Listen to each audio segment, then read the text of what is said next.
શું તમને પણ કેન્સરની બીક લાગે છે અને તમે ઘરે બેઠા જ તે પ્રાઇમરી તપાસ કરવા ઈચ્છો છો તો આ વિડીયોમાં હું તમને જણાવીશ. હવે મોઢામાં ધારો કે તમે તમાકુ અથવા પાન વિવા સિગરેટ ગુટકાની ટેવ છે તો તમે ઘરે બેઠા જ ચેક કરી શકો કે ભાઈ તમારા મોઢામાં કોઈ પ્રોબ્લેમ છે કે નહીં. તો એના માટે પહેલું છે તમારે મોઢાનું જે ઓપનિંગ છે એ ચેક કરવાનું છે.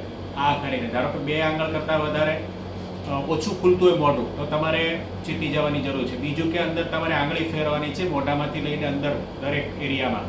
હવે કોઈ પણ એરિયા ધારો કે તમને રફ દેખાય અથવા ખાડો પડી ગયો એવું લાગે તો તમારે તાત્કાલિક ઈએનટી સ્પેશિયાલિસ્ટની એ એરિયાનું ચેકઅપ કરાવવું જરૂરી છે.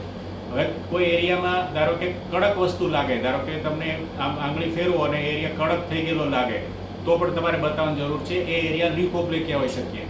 હવે બીજું કે તમારે બહારથી આ રીતના બધે હાથથી આ રીતના ચેક કરવાનું છે અહીંયા અને કોઈ જગ્યાએ જો હાથમાં ગાંઠ આવે અને એ ગાંઠ ધારો કે કડક હોય અને આમ કરો તો હલતી ન હોય, ચોટેલી લાગે તો પણ તમારે તાત્કાલિક ચેકઅપ કરવાની જરૂર છે.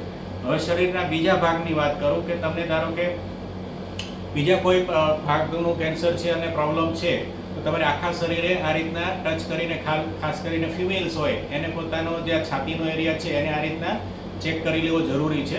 ધારો કે આમ દબાવવાથી કોઈ ગાંઠ કેવું દેખાય તો પછી તમારે ગાયનેકોલોજીસ્ટ ડૉક્ટરને બતાવવો જરૂર છે. પેટને પણ તમે આ રીતના તપાસ કરી શકો કે આ રીતના ટચ કરવાથી કોઈ જગ્યાએ ગાંઠ હાથમાં આવે છે. જો ગાંઠ હાથમાં આવે તો એ એરિયાના ડૉક્ટરને બતાવવું જરૂરી છે.